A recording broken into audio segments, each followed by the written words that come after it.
Fala aí galera, beleza? Sejam bem-vindos a mais um vídeo do nosso canal. O vídeo de hoje vamos trocar uma ideia sobre o Vegia. Mais um mês acompanhando aí o fundo e tal, vamos ver como é que ele tá. A cotação tá se recuperando, né? O fundo vem pagando aí 12 centavos e tal, né? Aí depois que essa distribuição subiu, a cota foi atrás, tá dando 1,3%, né? Frente aí a cota mercado. O fundo finalizou o mês totalmente alocado, são 30 ativos, 903 milhões de reais, 12 centavos por cota, uma liquidez de 1,5 milhão e 170 mil cotistas. É isso, só isso que tem de relatório assim que eles falam. E aí, galera, um parênteses que a gente pode fazer aqui nesses. Tá, fica até espaço em branco aqui, né?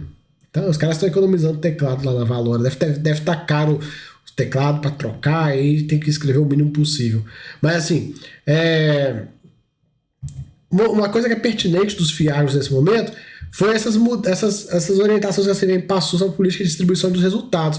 Galera, eu não vou trazer aqui o ofício circular e tal, porque é meio chato de explicar, mas eu achei um lugar que explica de forma muito mais simples, muito mais didático, que é um fato relevante que saiu no PLCA, o fundo da Plural, que acabou ficando sem pagar dividendos por conta disso, né? E tudo mais.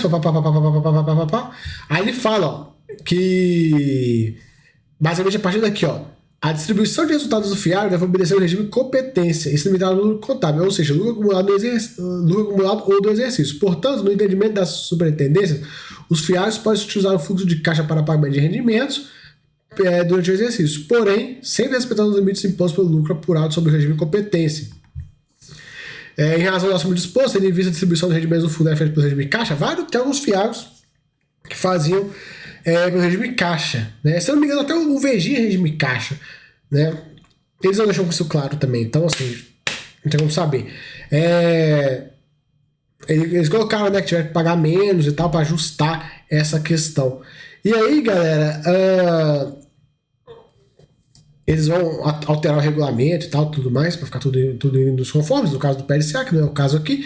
Mas isso é importante para a gente saber dos FIAGs como um todo, para a gente saber quem é competência e quem não é, como é que vai ficar, como é que vai ser essa transição. Então, assim, né, podia ter escrito sobre esse assunto, o Vegia ele é competência, o Vegia é caixa, mas isso vai impactar ou não vai impactar os dividendos? Sabe, tipo assim, cotista, foda-se você, né, tipo, não importa. O que importa é isso aqui, ó. A gente escreve pouco e ganha 10% de taxinha de performance do que passa do CDI. Né? É muito fácil ganhar 10% do que passa do CDI num fundo que é totalmente alocado de CDI. Mas fazer um relatório bem feito, escrever para o cotista essas implicações sobre essas mudanças regulatórias que podem impactar aqui, aí não fala, né? Aí fica difícil. Né?